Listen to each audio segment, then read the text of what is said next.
Hello, and thank you for joining me again for another live video. Today, I wanted to talk a little bit about a book that I'm reading with some people on my Patreon site.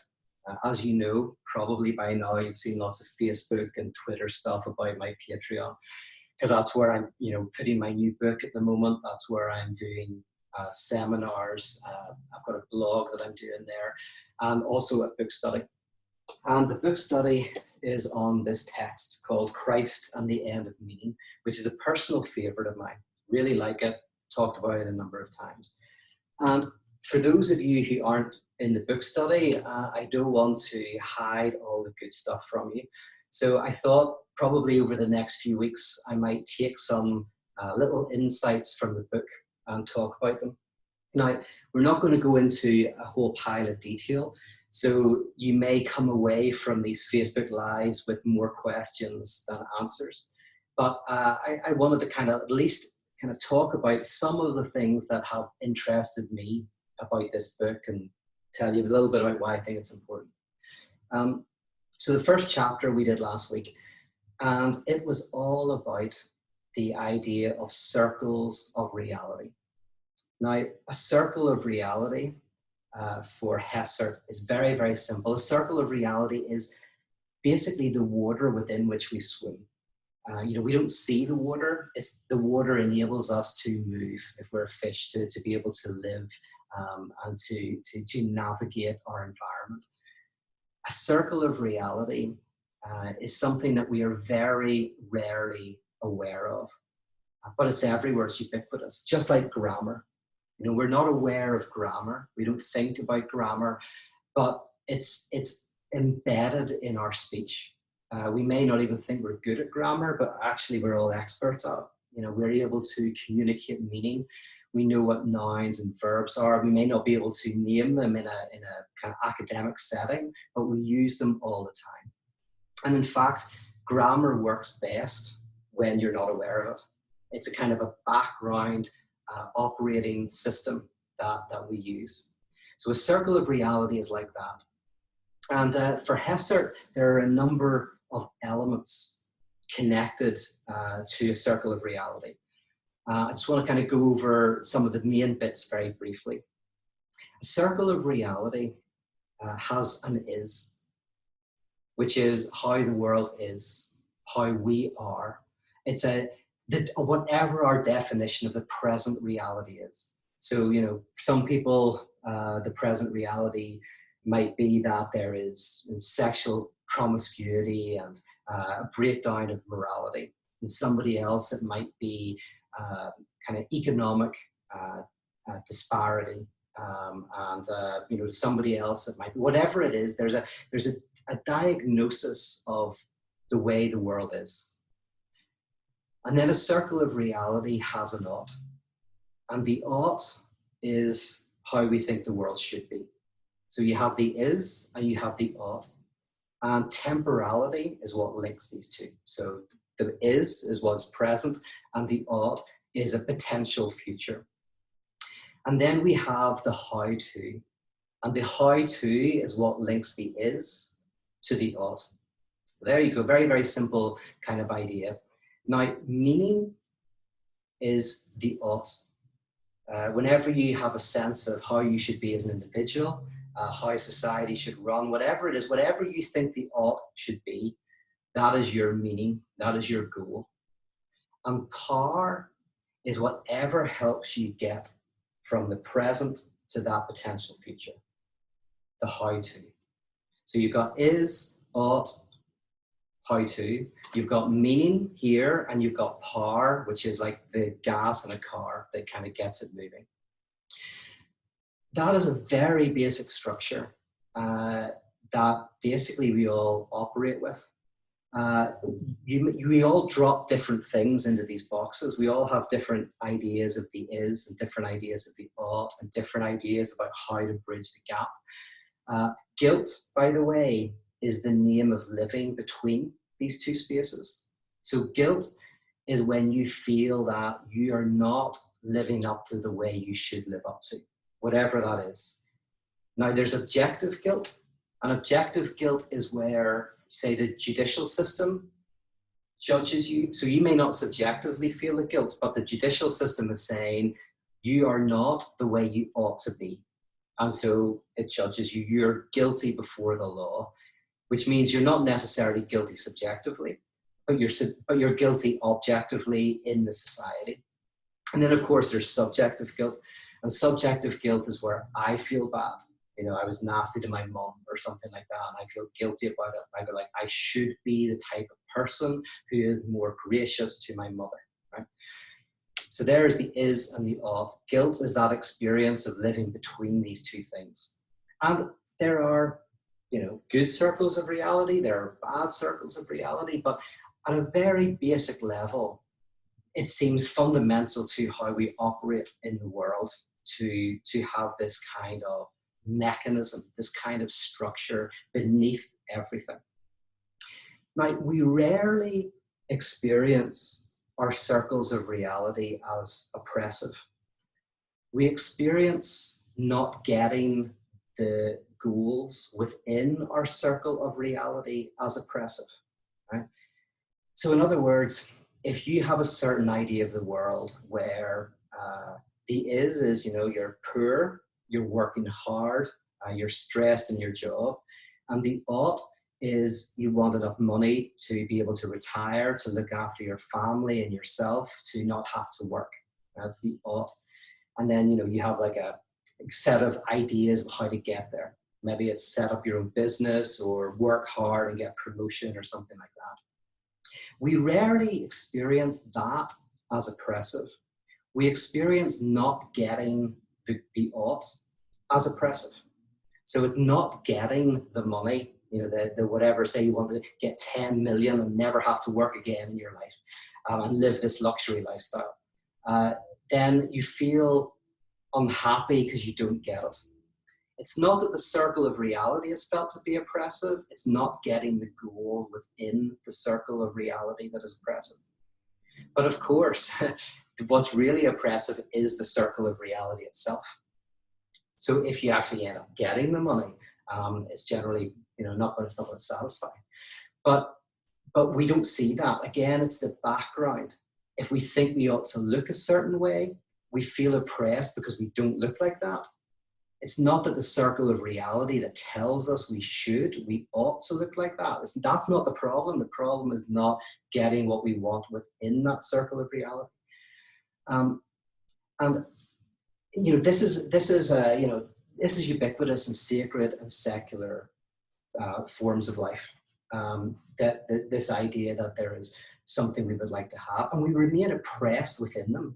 We keep kind of wanting to get the goals within our circles of reality, and we keep failing in many ways to get those goals, and we keep enslaved to them. There's a great book, by the way, I'm not going to talk about it now, but I'll just mention it.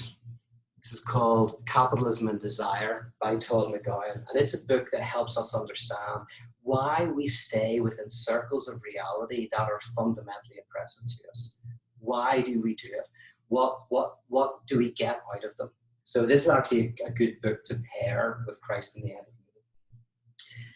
of the Now, for Hessert, and for me, I mean, this is very much Hessert's thinking and my thinking are very close,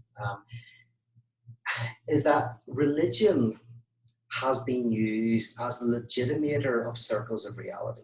So religion either mimics a circle of reality, so it has an is and an ought, and a how to think of the world. This is the way the world is, the way the world should be, and you know, here's how we get to that utopia. Or even more fundamentally, religion legitimates circles of reality. It says our army are blessed by God. Our cause is blessed by the divine. That in a sense, you could say that religion is this structure itself. Religion mimics it. Religion legitimizes it. And perhaps even you could argue, I would argue, that religion is the very idea that there is an underlying meaning to the universe and power that gets you to that meaningful universe. And religion is caught up in that. And within parotheology and within the work of radical theology, there is this initially crazy sounding idea, which is that Christianity is a religionless approach to life, that faith is different from religion. Faith is the rupturing of our circles of reality. It's not giving us the correct one or modifying the one we have or expanding it or anything like that. It is basically a hammer that smashes our circles of reality and brings us into a different form of life. Now, let's take one example, one basic example to try and explain this. Take forgiveness. Okay, forgiveness is a simple idea. The traditional religious notion of forgiveness is that there's a certain way you should be. You're not that, so there's the odd. You're living between the is and the odd. You haven't got here. You've done something bad. Forgiveness is, you say sorry. You realize you were bad. You realize you did wrong, and it's okay. We wipe the slate clean, and that, then give it another go. Give it another try.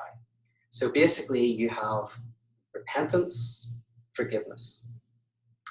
That operates within a circle of reality. It operates with an is and not, and how to get there, etc. But you could say that some biblical scholars, in fact, say that the radical thing that you read in the records of Jesus is a notion of forgiveness that is deeply problematic. Because there's nothing problematic about the type of forgiveness I just outlined. It's completely normal. If someone says sorry, you forgive them. Everyone loves a repentant sinner, right? Nothing like getting the congregation excited when you wheel up the person who said they were taking drugs and stealing cars and in gangs, and then when they were 5 years old, they accepted Jesus, right? Get this exaggerated testimony. Everyone loves that. The truly scandalous idea is forgiveness that doesn't require or need or look for repentance. Forgiveness, to forgive, to give before, right? To give before anything is required. That is offensive. The notion that you would simply say to someone, you're unconditionally accepted. And some scholars say that seems to be what Jesus was saying. That's one of the things that got him into a huge amount of trouble. Now, why is this a breaking of the circle of reality? Well, in this radical grace, where you say to somebody, you are completely accepted for who you are and what you are, it's totally fine.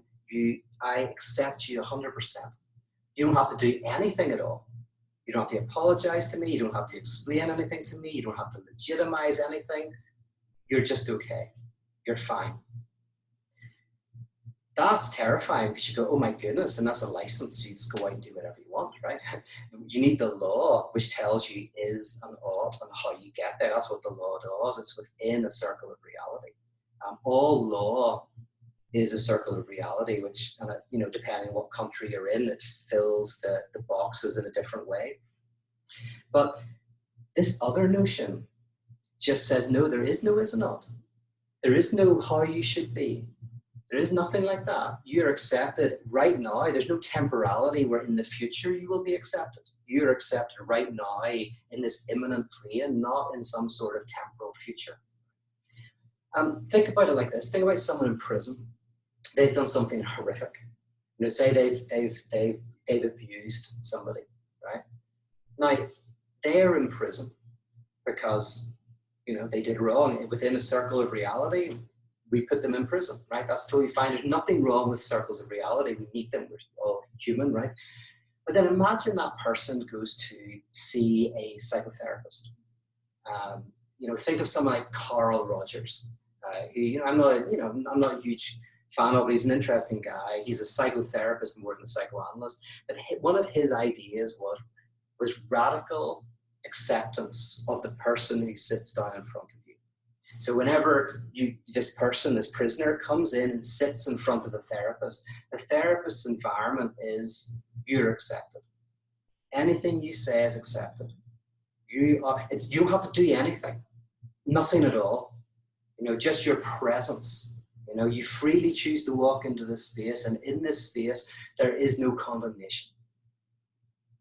Now, what weirdly can happen is that actually that space is the very thing that allows the person to start looking at their lives and start to look at why they do what they do, what they get out of what they do, why they do all of that. Look at their guilt, look at their passions and their angers and their frustrations, and bring all of that up. And the irony is, if you have the legal system, somebody gets imprisoned and they're told that they are not what they ought to be. That doesn't work very well. A lot of people, do repetition and continue to commit their crimes. But in a therapeutic setting, which rules that whole structure out,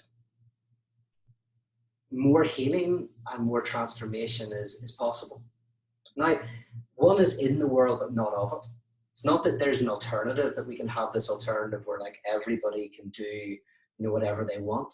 It's not that, but it's saying that when our circles of reality are ruptured, in this example I'm using, I could use any example, there's hundreds of examples, but in this example of forgiveness, where you break down the is and the ought, and how you're between those, and how you get to that, and all of the condemnation that comes from that, all of the guilt, and you create an environment where you say, you're accepted.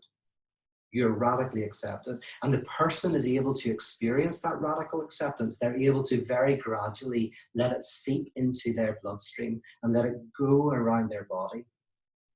That radical acceptance actually leads to a flowering and a transformation in the individual. It's almost like somebody does something and they say, I'm not sorry for it. I don't care what I did. Who cares? Like a person deserved it, right? And maybe they say it to the person themselves, like, listen, I hurt you. Who cares? Just grow up. And the person says, to be honest with you, it doesn't matter. It's totally fine. What do you mean it's totally fine? It's totally fine. Don't worry about it. Oh man, I'm really sorry. Right? What in that structure is where you're defensive, thinking I've done something wrong. You're condemning yourself, and your defense mechanism is coming up to protect you from your own guilt. But then the person has already forgiven you. They have already created an environment where they're saying it's okay. It's more likely in that environment where your defenses will lower, and you'll be able to look at your actions, and change will occur. So then just briefly outline that again, and then I'll look to see if you have any questions or thoughts on this. As I say, it's probably opening up a lot of questions. The idea that Christianity at its most radical and scandalous is the breaking of our circles of reality means that faith is very close to nihilism. Because nihilism is, in a sense, the acknowledgement of the radical contingency of all of our circles of reality. And I would argue that faith and nihilism are incredibly close. In fact, Hessard argues this in the second chapter of the book, that actually nihilism is closer to faith than theism that we see today. That nihilism is closer to the truth of Christianity than theism itself and religion itself. So in the next Facebook Live, I might talk about that. Why are nihilism and faith different? So I think that would be a fun one to do. But for now, I'm saying that forget about whether Christianity ruptures it or anything like that, or breaks circles of reality. We'll talk about that in the future. But circle of reality, it has an idea of who we are and who we ought to be and how we get there. Meaning is the ought. Power is how we get there. We all have circles of reality. We don't often see our circles of reality. They are what allow us to see. We don't usually experience them as oppressive. We find not getting the goals oppressive. But often actually what we need to do is actually reconfigure our whole circle of reality. And then forgiveness, as an example, the religious notion of forgiveness operates with exactly that frame: who you are, who you ought to be, how you get there. But radical forgiveness is about saying we actually destroy that entire structure. That entire structure is gone. and you're unconditionally accepted. And the weird irony of that is, and just as Paul talked about, this is a Pauline idea, you think, oh, so then it's a excuse to do whatever you want. You go, oh, no. What happens is, as you create that space of radical grace, real change and flowering of humanity happens in that place.